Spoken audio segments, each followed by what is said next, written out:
pierdas todos los jueves, aquí en Dimensión 7 TV, un programa especial para ti.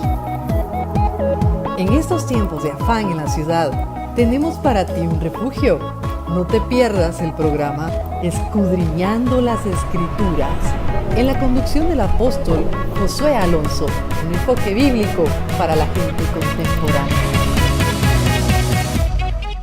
Buenas noches, mis amados. Nuevamente en este año 2017 te saludamos en tu programa Escudriñando las Escrituras. Sabemos de que Dios nos ha traído esta bendición a través de el canal www.dimension7.tv. Sabemos que es de gran bendición para tu vida, y hoy que empezamos el año queremos empezar con una bendición a través de las Escrituras, un 2017 que trae muchas bendiciones, muchos desafíos, muchos retos, y creo yo que para enfrentar este 2017, aparte de que el Señor va a estar con nosotros, tenemos que caminar de la mano de Él. Y creo que para eso hemos puesto este canal y también este programa, para que tú seas bendecido y poder tener una guianza, poder tener un camino para poder terminar este 2017 con mucha bendición en las manos del Señor. Entonces, esta noche también te recuerdo de que estamos en Facebook, en las redes sociales, si tú nos quieres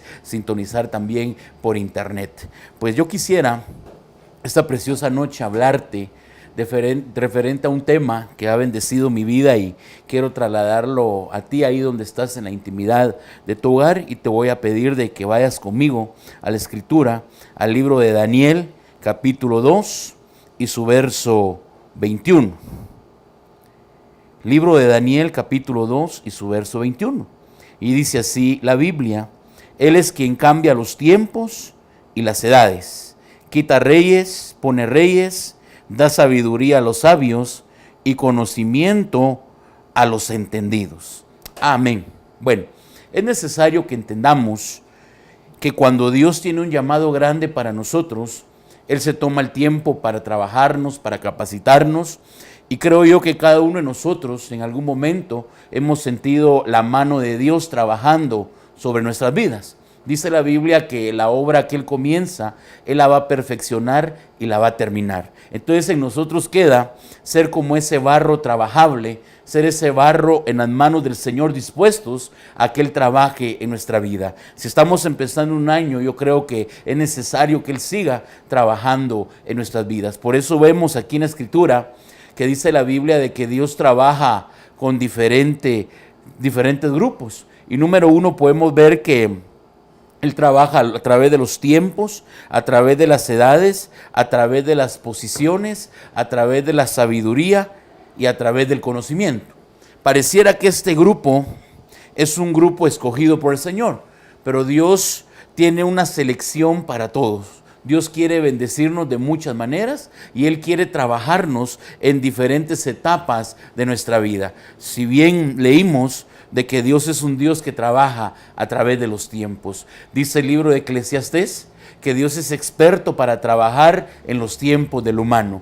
Dice la Biblia que Dios todo lo hizo hermoso a su tiempo. Entonces, cuando Dios trabaja en el tiempo humano, muchas veces Él tiene que trasladarse a su tiempo para podernos responder. Por eso el humano no alcanza a veces a discernir el tiempo del Señor. Como en otros programas hemos dicho, que cuando nosotros queremos algo que nos precisa, algo que nos surge, una promesa, a nosotros nos surge en nuestro tiempo terrenal, porque queremos ser bendecidos, queremos ser restaurados, queremos ser puestos en otra dimensión. Pero cuando hablamos del tiempo del Señor, es un tiempo que no tiene agujas, es un tiempo que el hombre no puede manipular. Entonces Dios sabe cómo trabajar con nosotros a través de los tiempos. Aún con Salomón trabajaron a través de los tiempos. Salomón no entendía en realidad la dimensión del tiempo. El Señor, Él entendía sus tiempos, entendía su riqueza, entendía el lugar donde el Señor lo había posicionado, pero no entendía en realidad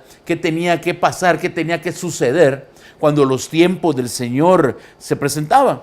Notemos de que Él dice en el capítulo 3, ¿verdad?, que todo tiene su tiempo. Entonces Él sabía que en algún momento el llorar, el reírse, el tener una prueba, el estar en paz, era parte del proceso de los tiempos del Señor. Entonces quiere decir Y cuando Dios trabaja a través de los tiempos, es una etapa muy preciosa, pero también de mucho desafío.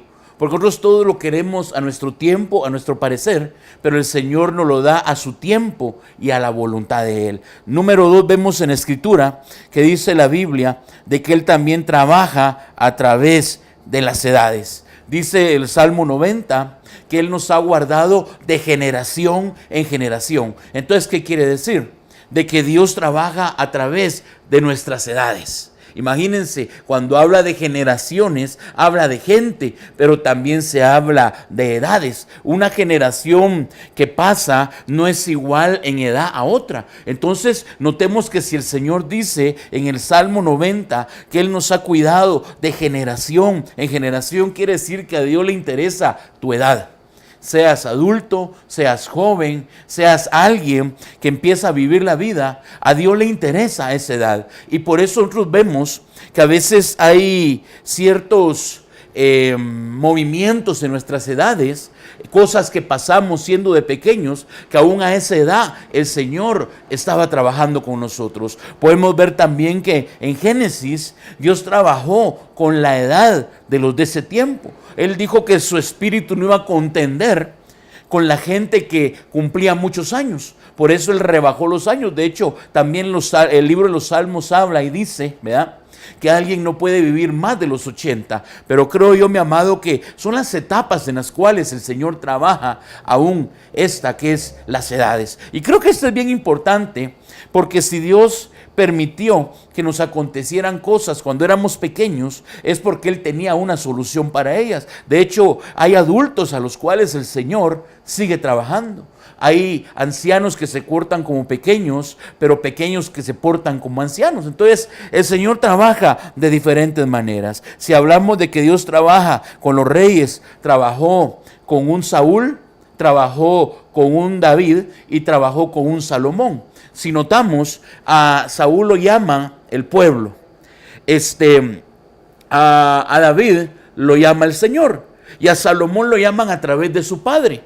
Pero notemos algo bien tremendo, que también Salomón tuvo un hijo al cual le quitaron casi la mayoría de todos los reinos. Entonces podemos ver que así como Dios trabaja con el rey, trabaja con el reino. No fue el mismo reino de Saúl que el mismo reino de David. El reino de David fue próspero, el reino de David fluyó durante más de 40 años, pero el de Saúl no fue lo mismo. Aún dice la Biblia que Él pone y quita reyes. Cuando hablamos de quitar y de poner reyes, quiere decir que Dios aún trabaja con ciertas autoridades que nos gobiernan. Podemos decir que cuando alguien que es candidato a una presidencia gana una elección y se pone para dirigir esa patria, quiere decir que a ese rey, alguien que gobierna una patria, el Señor lo puso. Entonces a veces nosotros caemos en el error de decir, ¿verdad?, y de menospreciar y de hablar mal de las autoridades que tenemos. Entonces podemos decir que no tendría que ser ese el caso, sino que nosotros fuimos enviados para poder bendecir a nuestras autoridades y para poder orar por ellos, ya sean buenos, ya sean malos, ya sean de cualquier nivel que tú los quieras poner. Pero yo entiendo que dice la Biblia que hasta en ellos el Señor trabaja. Él pone y quita reyes. Más adelante dice que da sabiduría a los sabios. En este caso trabajó mucho con Salomón. Hablábamos la vez pasada en cuanto a las tareas del Señor, que dice la Biblia que Dios permitió que Salomón traspasara ciertos límites de la sabiduría, pero al final Salomón entendió y dijo de que la sabiduría era parte de una locura. Entonces podemos entender que también para poder tener una sabiduría correcta, el Señor tiene que trabajar en nosotros. Una persona se vuelve sabia no tanto por sus fracasos, sino por la sabiduría que viene de parte del Señor. Entonces notemos que al final de estas 5 facetas que el Señor usa para trabajar están también los entendidos. Cuando hablamos de los entendidos, son aquellas personas que llegan a un nivel de entendimiento tanto de las cosas terrenales como de las cosas espirituales. Podemos ver a un Daniel que él entendió muchas cosas profundas que el Señor le habló. De hecho, él fue usado de una manera gloriosa delante del rey delante de muchos reyes que gobernaban en esos tiempos. Entonces, ese entendimiento venía de parte del Señor. Entonces, ¿por qué decimos todo esto?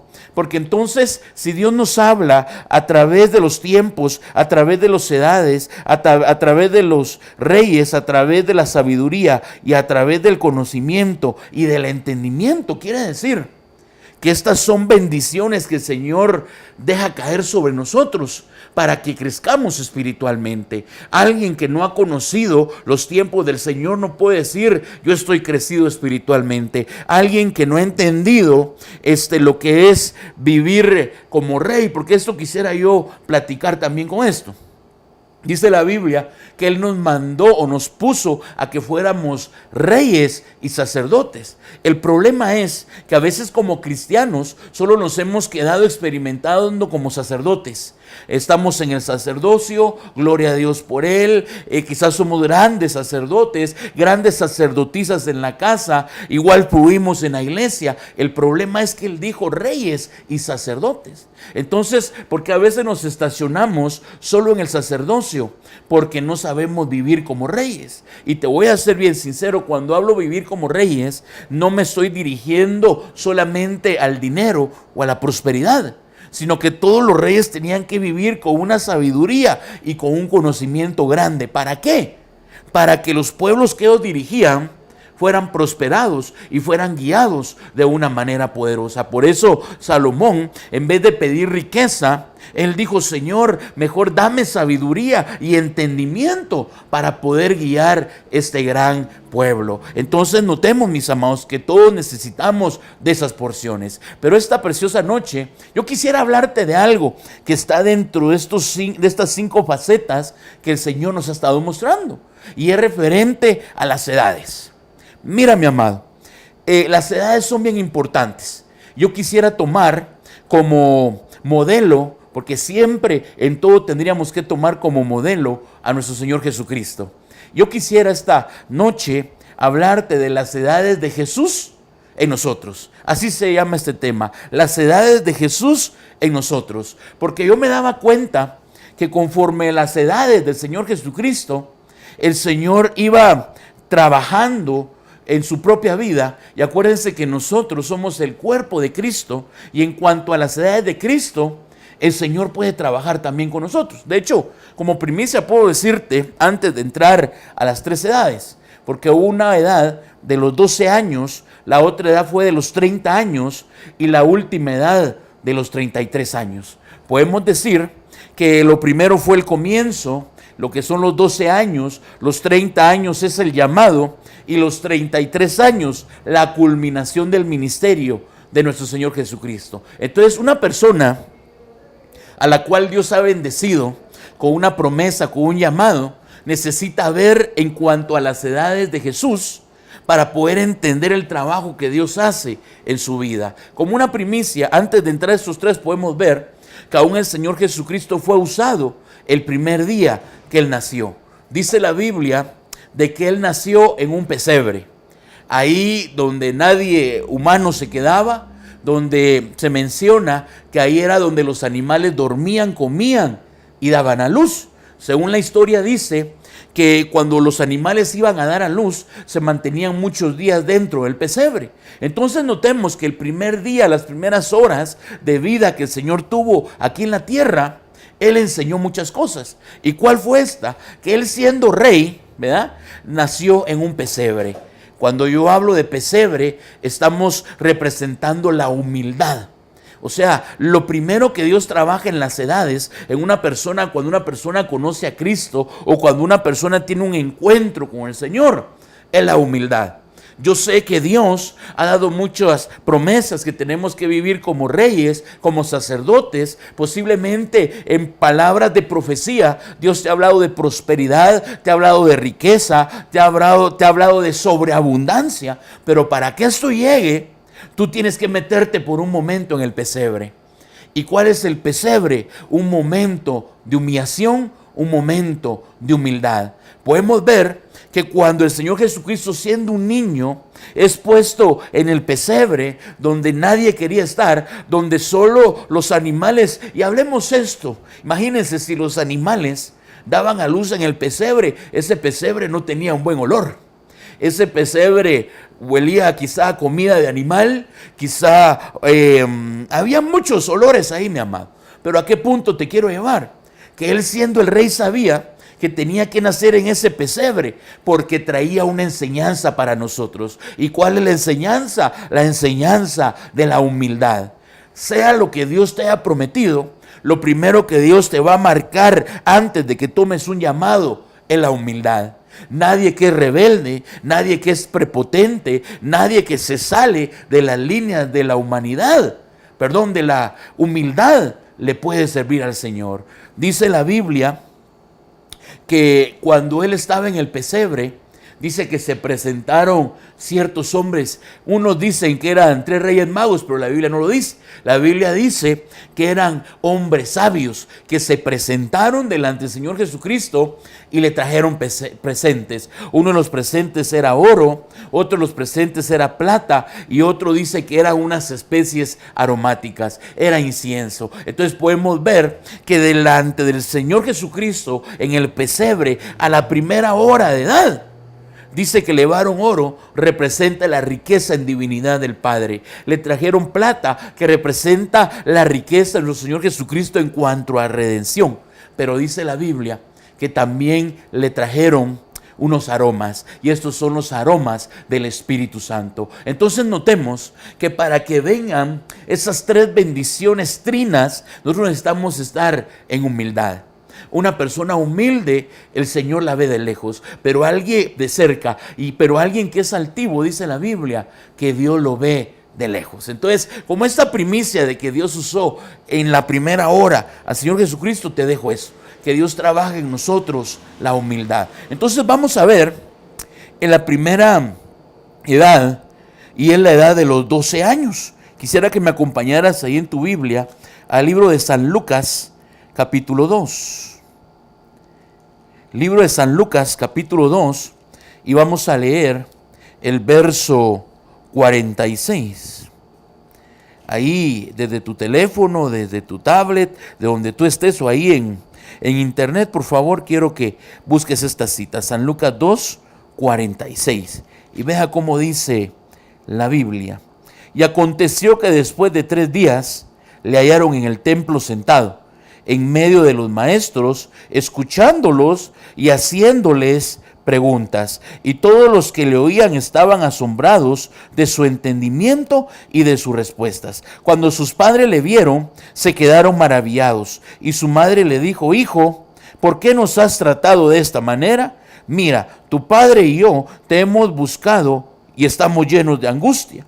Entonces él les dijo: ¿por qué me buscabais? ¿Acaso no sabíais que me era necesario estar en la casa de mi padre? Pero dice el verso 50, pero ellos no entendieron las palabras que les había dicho. Bueno, notemos algo bien tremendo, que llega la edad de los 12 años. El número 2 en la Biblia puede representar orden, puede representar gobierno, pero llega esta edad bien tremenda en el Señor. Y dice la Biblia que ellos bajaban, mi amado, a celebrar una fiesta. Entonces, en algún momento, la fiesta se volvió una costumbre. Usted lo puede leer en la Biblia. Dice que ellos bajaban como de costumbre hacia la fiesta. Entonces, a los 12 años, el Señor Jesucristo se da cuenta de que el bajar a la fiesta era de religiosos, era una costumbre, era algo que no tenía un movimiento espiritual. Entonces viene él y decide apartarse de ese círculo religioso. Y el primer encuentro que tuvo fue el encuentro con la enseñanza, el encuentro en el templo. Entonces, ¿qué nos enseña esta edad en cuanto a las cosas que nosotros necesitamos aprender? Y es que llega un tiempo donde la edad del Señor Jesucristo se cumple en nuestra vida. Y es cuando el Señor te llama de salir de un tiempo religioso a que te metas a un tiempo de aprendizaje. La religiosidad no se vota visitando iglesias. La religiosidad se vota aprendiendo, y esas escrituras que traen enseñanza y revelación. Notemos que el Señor Jesucristo dice: yo ya no quiero ser un religioso. Si mi familia es religiosa, yo no. Y Él se aparta, ¿verdad? Y eso de apartarse, mi amado hermano, le trajo una gran bendición. Ahora notemos este punto. Tanta era la religiosidad de María y de José, que no se dieron cuenta del momento que el Señor Jesucristo se perdió. Aparentemente ellos, el Señor Jesucristo se había perdido. Entonces a veces, cuando hay mucha religiosidad en los padres que van a una iglesia, pero también que están con sus hijos. A veces por tanta religiosidad, los padres no se dan cuenta en qué momento se están perdiendo los hijos. Quizá los miramos en la iglesia, los miramos sentados ahí en las sillas, los miramos quizá leyendo la Biblia, pero no sabemos en realidad qué cosas internas se han estado perdiendo en ellos. Y mire, después de 3 días ellos se dieron cuenta, salieron de su religiosidad, despertaron y vieron que el hijo que había nacido con promesa no estaba cerca de ellos. A veces la religiosidad de muchos padres aleja a los hijos de sus promesas. Yo te digo esto, ¿por qué? Porque gracias a Dios y a su misericordia, Dios me llamó como pastor. Yo he podido ver de que hay muchos padres, madres religiosos que solo mandan a sus hijos a la iglesia. A veces los hijos, los jóvenes, son más fieles que los padres. Yo tengo muchos jóvenes que sus hijos, que sus padres quizá llegan una vez a la semana a la iglesia, llegan cada 15 días, pero ellos como jóvenes están metidos en la iglesia, alabando, adorando, sirviendo, participando, llenándose de la gloria del Señor. Pero muchas veces vemos que los padres entran en una comodidad, en una religiosidad, y dicen, como yo clamé por este hijo y este hijo estaba desordenado, pero ahora que el hijo está dentro, yo entro en una religiosidad. Entonces, mi amado que estás ahí viéndonos a través del canal, la religiosidad puede llevarte a que tú te des cuenta que tus hijos quizá están activando en algo, pero pueden estar perdiendo otra cosa. Entonces, la enseñanza que Jesús le trajo a sus padres es de que ellos sabían de que tenía que él estar en el templo, pero por la religiosidad a ellos se les había olvidado. Entonces yo pienso que como padres a nosotros la responsabilidad es de que no solo nuestros hijos estén en la iglesia. Si tu hijo o tu hija está en la iglesia, tú tendrías que estar a la par de ellos, apoyándolos, que ellos vean ese ejemplo, que tú no eres una persona religiosa. No es saludable para tu casa, no es saludable para tus hijos que ellos vean que solo ellos están en la iglesia y tú te quedas en tu casa. Posiblemente haya muchas madres como Marta que le gustaban los quehaceres, se preocupaba de la casa, se preocupaba de muchas cosas, pero no se preocupaba de estar a los pies del Señor Jesucristo. Entonces viene el tiempo donde Él viene y está en el templo y entra a una dimensión de enseñanza. Pero esta enseñanza, ¿dónde se dio? Estando en la casa del Padre. Entonces esta edad es bien importante, porque si tú tienes un llamado no lo vas a empezar religiosamente. Un llamado se empieza activando, congregándose, participando en la obra del Señor y también permaneciendo en el fluir en la iglesia donde tú estás. Mira, muchas cosas se mueren cuando hay religiosidad. Cuando hay religiosidad, muchas cosas se cortan. A veces, mi amado, la religiosidad puede venir a detener avivamientos. Por eso miramos que la gente religiosa en la Biblia quiso detener a nuestro Señor Jesucristo. Entonces, nosotros tenemos que avanzar en medio de todo esto. Entonces, después de todo esto, donde el Señor decide salir Él y sacar a sus padres de la religiosidad, dice la Biblia que a partir de los 12 años, Él no es visto, sino que es visto hasta los 30 años.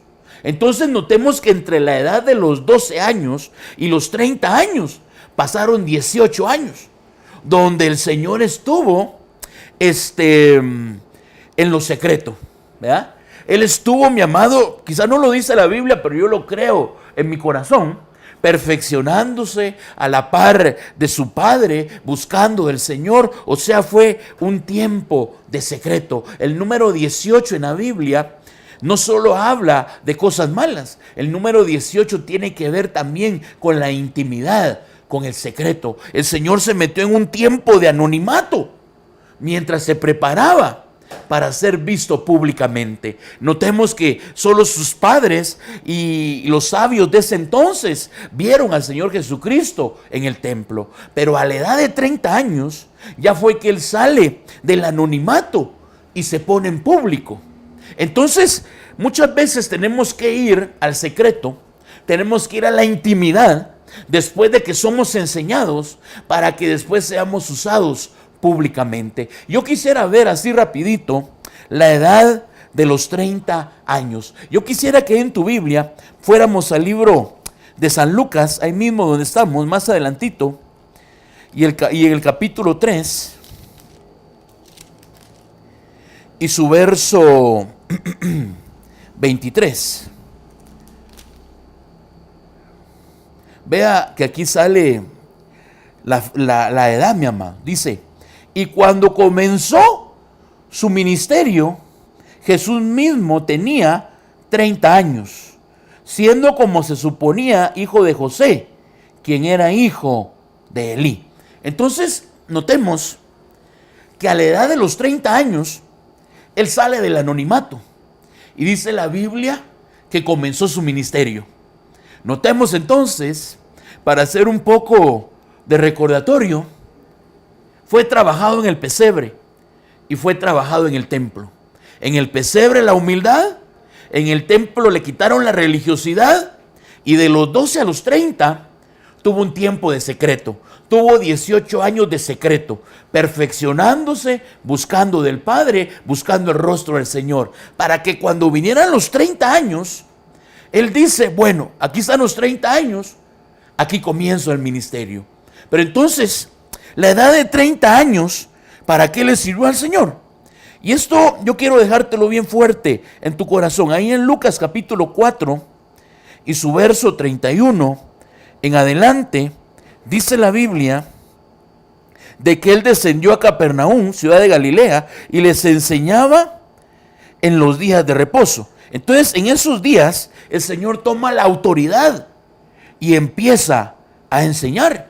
Pero cuando él viene y enseña de una manera gloriosa, es porque en la edad de 30 años también el Señor lo toma, pero le quiere dar cierta resistencia y cierto valor al ministerio. A veces cuando comenzamos los ministerios, podemos venir preparados espiritualmente, pero el Señor nos mete a ciertos desafíos, ciertos retos que solo los tenemos que pasar a esta edad, o los podemos pasar a esta edad. Y te lo voy a mostrar de qué manera fue preparado el Señor Jesucristo para que después de salir de ahí viniera a Capernaum y enseñara con autoridad y echara fuera demonios. En el capítulo 4 de Lucas dice: y Jesús, lleno del Espíritu Santo, volvió del Jordán y fue llevado por el Espíritu al desierto. Por 40 días siendo tentado por el diablo, no comió nada durante esos días. Pasados los 4 tuvo hambre. Entonces el diablo le dijo: si eres hijo de Dios, di a esta piedra que se convierta en pan. Detengámonos un momentito acá. Cuando el Señor cumple los 30 años, él sale del anonimato y el Señor lo toma, el Espíritu Santo lo toma y lo mete a un tiempo en el desierto. En el desierto es donde prueban a los ministros, es donde prueban a los llamados, a ver si vamos a dar la talla para el ministerio. Hay mucha gente que cuando el Señor los llama al ministerio y empiezan a fluir en el ministerio, les vienen pruebas, les vienen desiertos. Pues ahora vas a entender el porqué de las pruebas y el porqué de los desiertos. Porque Dios no lo hace por maldad, sino por capacitarnos, para darnos resistencia. A veces el tomar un ministerio no es fácil. A veces el tomar un ministerio va a conllevar lágrimas, sufrimientos, va a conllevar decepciones. Entonces, para eso el Señor te tiene que capacitar en esta edad de Jesús a los 30 años. ¿Y cuál fue la capacitación? Dice que fue al desierto y empezó a ser tentado por Satanás. Pero en cuanto a la tentación, hubieron 3 niveles donde él lo tentó. Número 1, lo tentó en el cuerpo. Número 2, lo tentó en el alma. Y número 3, lo tentó en el espíritu. ¿Y cómo te lo quiero explicar de esta manera?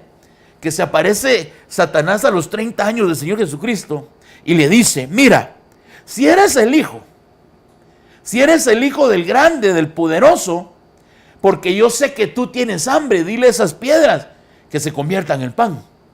Y el Señor le dice: mira, en realidad escrito está, no solo de pan vivirá el hombre, sino que el hombre vivirá de toda palabra que sale de la boca de Dios.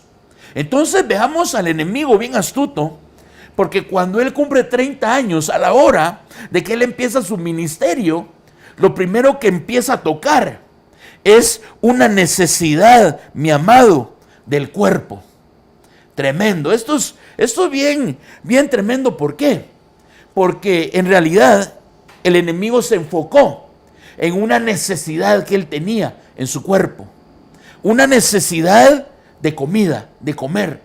Y ahí fue donde el diablo lo empezó a tentar. Entonces, ¿por qué quiero proyectar yo esto? Porque a veces, cuando nosotros tomamos un ministerio, le hacemos muchas preguntas al Señor. ¿De qué me voy a sostener? ¿De qué se va a sostener mi familia? ¿Cómo voy a hacer con el estudio de mis hijos? ¿De qué le voy a dar de comer a mis hijos? Entonces ahí es en la mente donde el enemigo trabaja. Ahí donde el enemigo hace batalla es en la mente. Notemos que el enemigo le tocó una necesidad física. Y a veces nosotros no damos la talla porque nos enfocamos en nuestras necesidades físicas. A veces, para extendernos en el ministerio, le hacemos muchas peticiones al Señor. Si tú me das un carro para el ministerio, si tú me das buena ropa, si tú me prosperas, si tú me das 300 personas en mi ministerio. Ahora, la necesidad quiera una necesidad física. A veces, mis amados, no podemos prosperar en el Señor espiritualmente porque le ponemos mucha atención a nuestras necesidades físicas. Dice la Biblia: buscad primeramente el reino de Dios y su justicia, y todas las cosas serán añadidas. Notemos, primero buscar el reino y segundo buscar la justicia. Entonces es tremendo porque en esos últimos tiempos se le enseña mucho a la gente a buscar el reino, a buscar el reino y a buscar el reino. Pero lamentablemente mucha gente se enfoca en buscar el reino, pero no busca la justicia. Entonces, si notamos esto, de que todas las cosas van a ser añadidas cuando busquemos el reino y la justicia, ¿de qué nos preocupamos? ¿De qué te preocupas en tu ministerio? ¿De qué te preocupas a la hora que tú dices: no puedo servirle a Dios porque tengo muchas necesidades? Si tu necesidad es la ropa, si tu necesidad es la comida y el calzado, dice la Biblia que de eso no nos preocupemos. Que lo que es la comida, que lo dijo el Señor Jesucristo, ¿verdad? Y la ropa, de eso nos tenemos que preocupar. En el Antiguo Testamento se preocupó por el calzado del pueblo de Israel. Entonces tenemos que estar tranquilos, ¿verdad? Y no dejar que el enemigo nos tiente con una necesidad física. Hay mucha gente que dice: por mi enfermedad no le sirvo al Señor, estoy muy cansado, mi diabetes, toda la enfermedad que he cargado durante 20 años, por eso mis rodillas me duelen. Tú tienes una necesidad física, pero dice la Biblia que para el Señor no hay nada imposible. Entonces no permitas que el diablo llene tu cabeza de todas las necesidades físicas que tú tengas, porque yo veo acá que fue lo primero que el enemigo le probó al Señor. Y tremendo porque mi Señor le dice: es que el hombre no solo va a vivir de pan, no solo de necesidades físicas va a vivir el hombre. El hombre va a vivir de toda palabra que salga de la boca de Dios. Y toda palabra es toda promesa que te han dado. Hay promesas tan poderosas en la Biblia a la hora de que le servimos al Señor. Dice que Él no ha visto justo desamparado, ni su simiente que mendigue pan. Entonces, ¿de qué te preocupas? Lo que te tiene que preocupar ahora es que si Dios te hizo un llamado, tú necesitas cerrar esa puerta de tentación, de toda necesidad física, de la cual el enemigo se aprovecha para traer batalla a tu mente. Número 2, más adelante, el diablo le dice, ¿verdad?, de que en realidad él le puede dar muchas cosas al Señor. Y lo vamos a leer aquí en la Biblia. Dice el verso 5, ya cuando no lo pudo probar con la necesidad física, llevándole a una altura, el diablo le mostró en un instante todos los reinos del mundo. Y el diablo le dijo: todo este dominio y su gloria te daré, pues a mí me ha sido entregado, y a quien yo quiero se lo doy. Por tanto, si te postras delante de mí, todo será tuyo.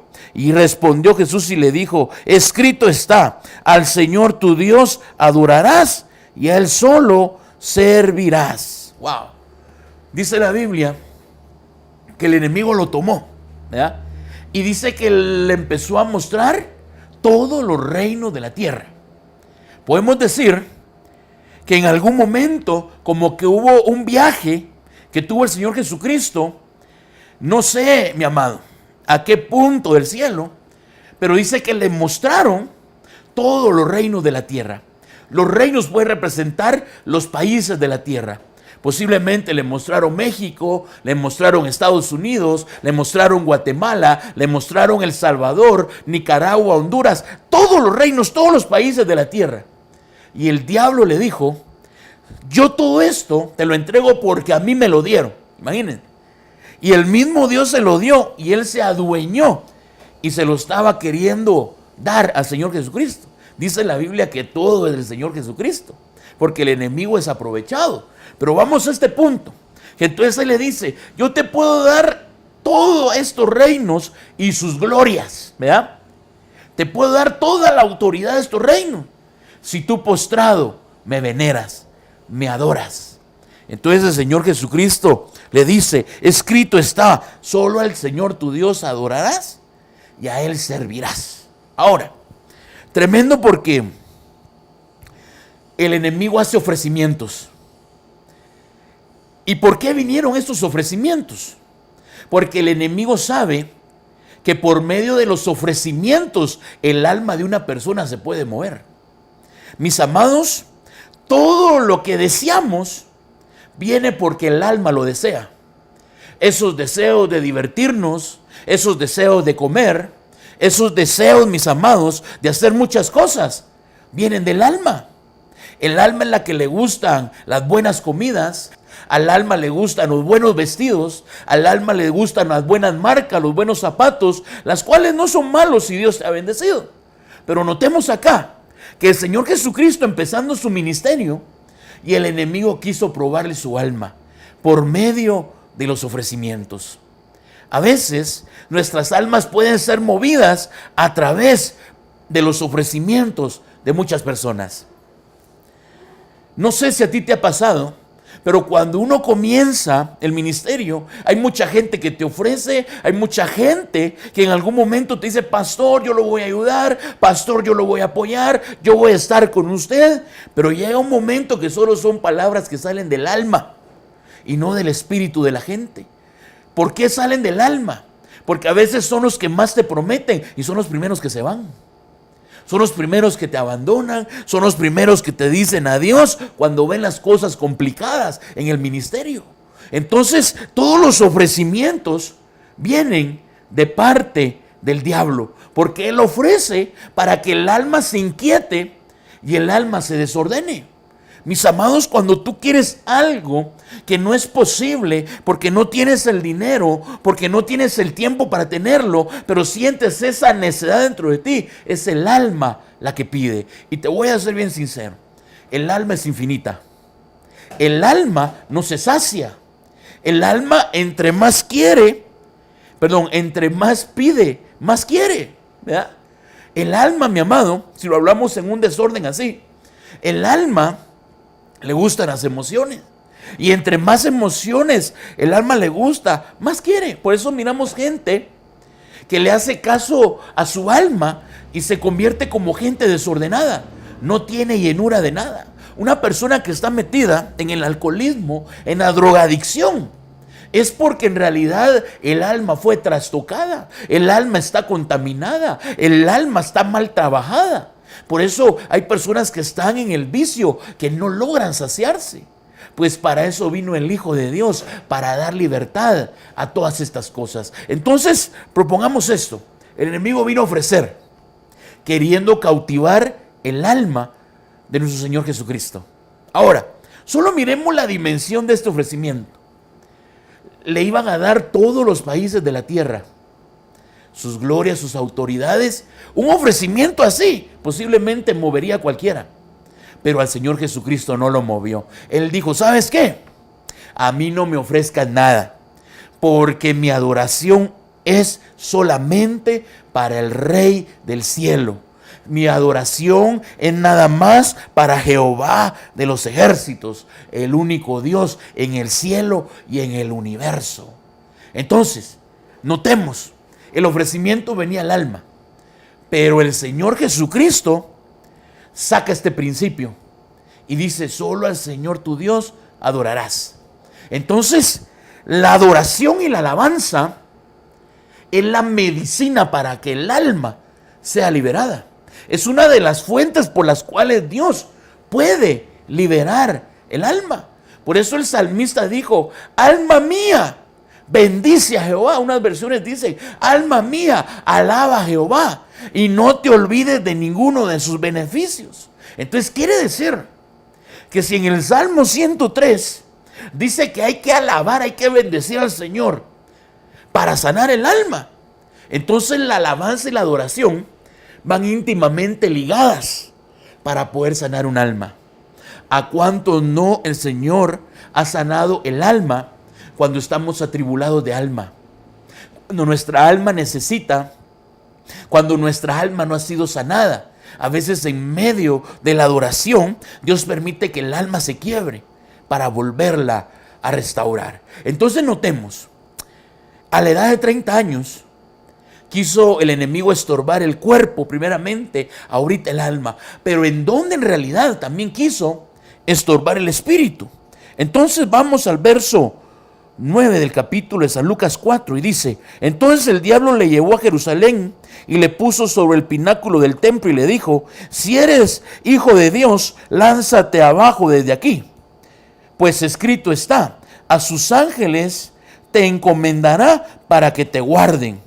Y en sus manos te llevarán, no sea que tu pie tropiece en piedra. Y el Señor Jesucristo le responde y le dice, se ha dicho, no tentarás al Señor tu Dios. Bueno, cuando ya el enemigo ve que no logró triunfar en el cuerpo y en el alma del Señor, se va directamente al espíritu.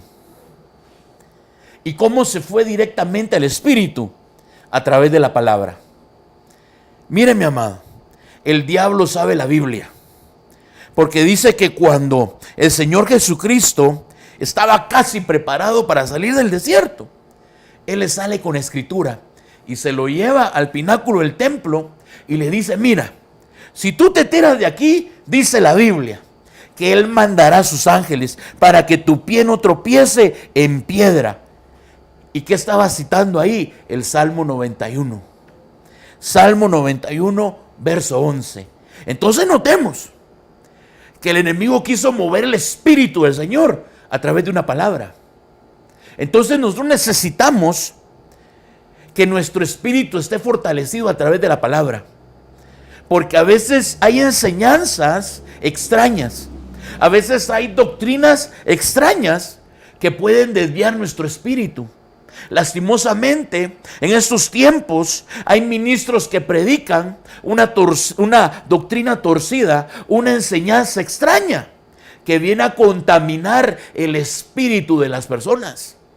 Yo he conocido muchos ministros, mis amados, que transgiversan la palabra para beneficiarse ellos. Hay muchos que andan diciendo que en realidad el adulterio no es pecado. Yo oía ministros que dicen que el adulterio no es pecado, que el adulterio es solo para los casados. Entonces notemos qué tremendo, porque alguien que escucha, alguien que empieza un ministerio, alguien que viene de un secreto con el Señor y escucha esas enseñanzas, lo primero que dice es, entonces, ¿verdad?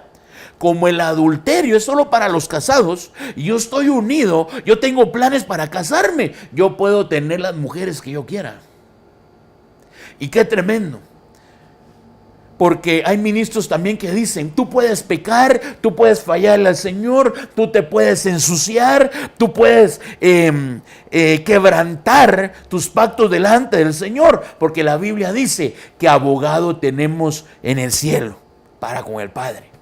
Entonces son a veces enseñanzas torcidas. La Biblia yo sé que es clara y dice que Él en realidad ama al pecador. Pero la Biblia es clara que dice que Él aborrece el pecado. Entonces notemos que aquí el diablo quiso transgiversar la palabra en el momento que el Señor Jesucristo estaba en el desierto. Entonces a los 30 años el enemigo quiso complicar el cuerpo, el alma y el espíritu de mi Señor Jesucristo. Pero mi Señor Jesucristo salió triunfante en esta faceta de los 30 años. Entonces los 30 años es un momento de desierto, es un momento donde Dios te lleva para probar tu fidelidad y la definición que tú tengas, para probar esa resistencia, que cuando vengan momentos duros, donde tienes una necesidad física, donde tienes una necesidad en el alma o una necesidad en el espíritu, tú puedas decir, el único Dios que yo adoro, el único Dios que yo le sirvo, es Jehová de los ejércitos, el Dios de Israel. Bueno, entonces, más adelante, después de que mi Señor cumple los 30 años, llega el año 33 de su edad. Y como te decía del principio, el año 33 es la culminación del ministerio de nuestro Señor Jesucristo. Y llama la atención que a los 33 años dice la Biblia que Él murió y fue llevado al monte, mi amado, y lo pusieron en una cruz a morir por nosotros. Era un propósito de parte del Padre que el Hijo muriera en el monte. Entonces, para poder culminar un ministerio, para poder llegar hacia la meta, hacia donde Dios te quiere llevar, es necesario que la edad 33 se cumpla en nosotros. ¿Y cuál es el propósito de que se cumpla en nosotros? Que para que nuestros ministerios o nuestros llamados sean prósperos y culminen en la voluntad del Señor, tienes que aprender a morir en el monte. Cuando hablamos de morir, no te estoy diciendo terrenalmente, sino que tenemos que morir, mi amado, a todas las cosas a las cuales nosotros amamos. Esas cosas que en algún momento te han detenido en el ministerio, que sabes que no son de Dios, pero que todavía las practicas. Quizá lo que no se te pulió en el desierto va a ser arrancado ahí en el monte. Por eso necesitamos nosotros acercarnos a la cruz, ¿verdad? A ese momento, a ese monte, y decirle al Señor, yo vengo a entregarte lo que más amo. ¿No será que el ministerio no ha prosperado porque ama más a tu familia que al ministerio? Y te voy a decir algo, llega un momento donde el Señor nos pone a decidir, ¿verdad? O amas más a tu familia o amas más al Señor. Hubo alguien que le dijo al Señor, mira, solo déjame enterrar a mi padre y yo te sigo. Y el Señor le dijo, no, deja que sus muertos se entierren a sus muertos. En pocas palabras, Él le dijo, mira, me preocupa mi familia es el motivo por el cual yo no te puedo seguir y tú me levantes como un discípulo. Entonces, a veces hay muchos estorbos a los cuales nosotros tenemos que morir.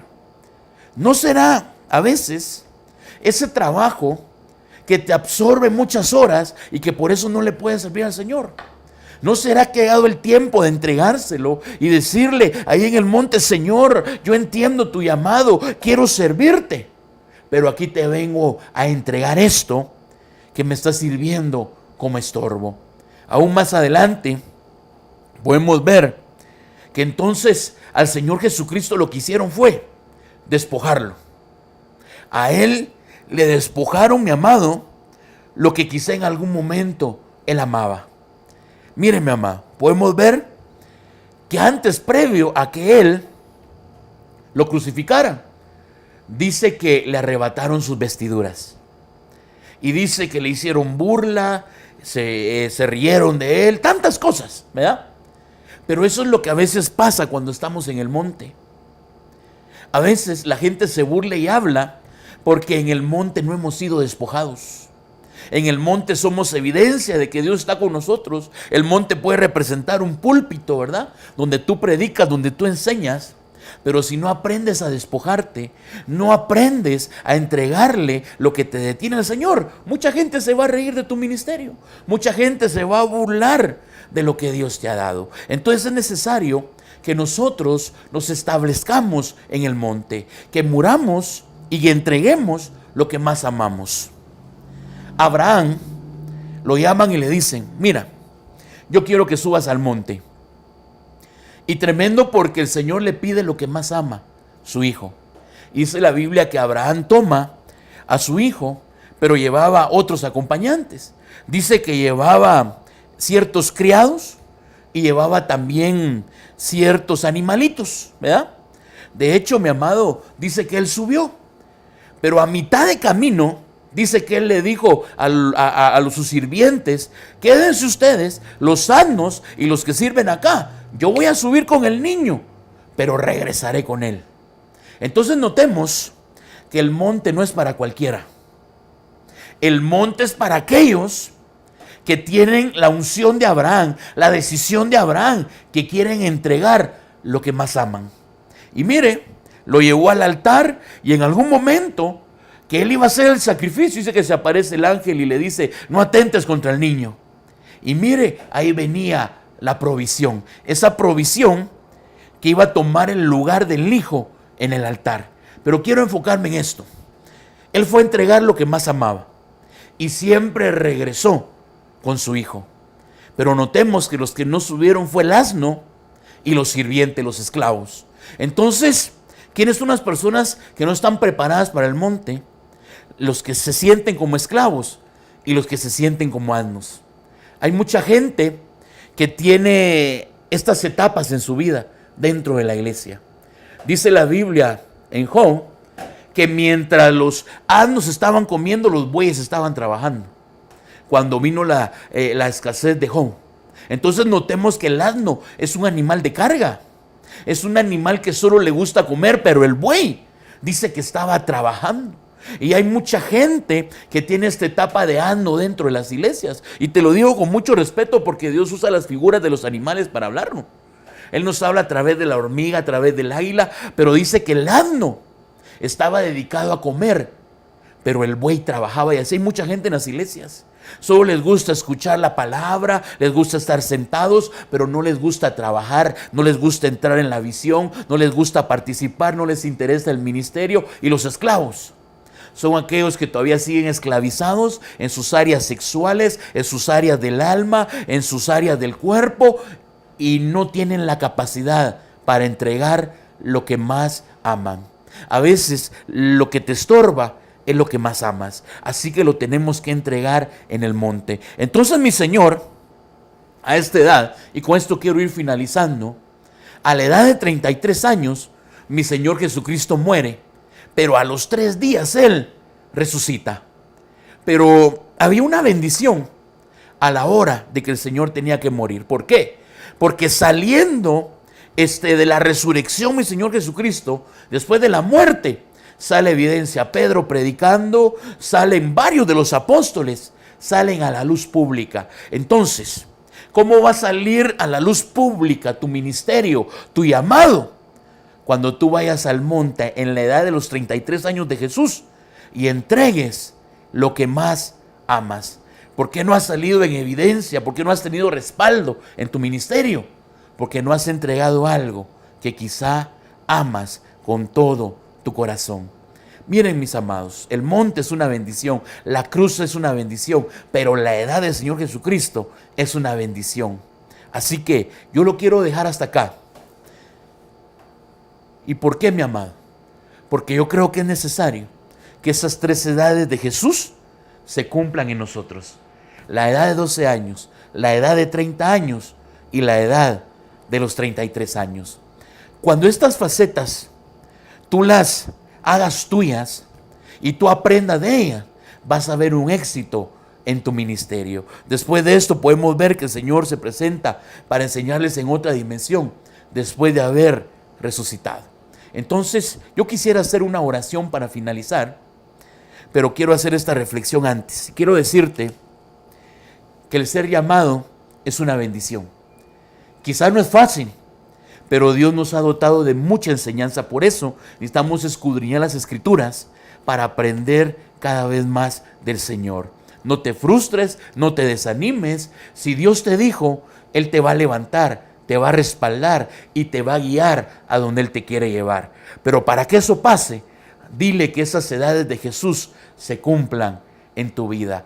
La edad que a mí me gusta y me impresiona es la edad de los 30, 33 y la edad del secreto.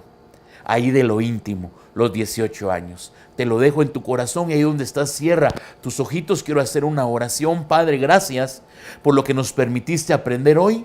Yo te agradezco de todo corazón, Señor, y gracias por los ministros y las personas, aún las ovejas, Padre, que están sintonizando, Señor. Gracias porque tú nos enseñas de muchas maneras y de muchas formas, Señor. Y hoy hemos entendido que necesitamos escudriñar tus edades, Padre, para comprender tu corazón. Gracias por el trabajo que has hecho en nosotros. Gracias porque aun si tenemos un desierto, si hay una tempestad, tú velas por nosotros para sacarnos de ahí, Señor, en el momento que tú lo decides. Yo bendigo, Señor, a todos los que nos ven y aún los que nos escuchan, Señor, y declaramos, Padre, que este es un año de mies, este es un año de cosecha, y si queremos ver cosecha, tenemos que cambiar nosotros y aprender más, Señor, en el nombre poderoso de nuestro Señor Jesucristo.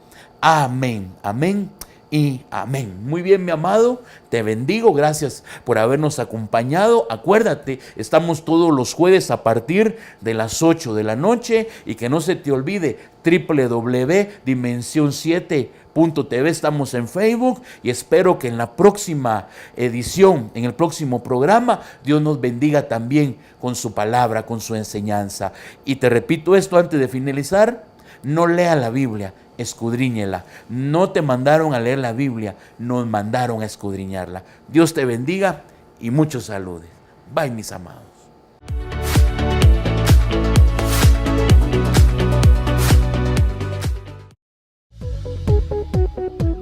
No te pierdas todos los jueves, aquí en Dimensión 7 TV, un programa especial para ti. En estos tiempos de afán en la ciudad, tenemos para ti un refugio. No te pierdas el programa Escudriñando las Escrituras, en la conducción del apóstol Josué Alonso, un enfoque bíblico para la gente contemporánea.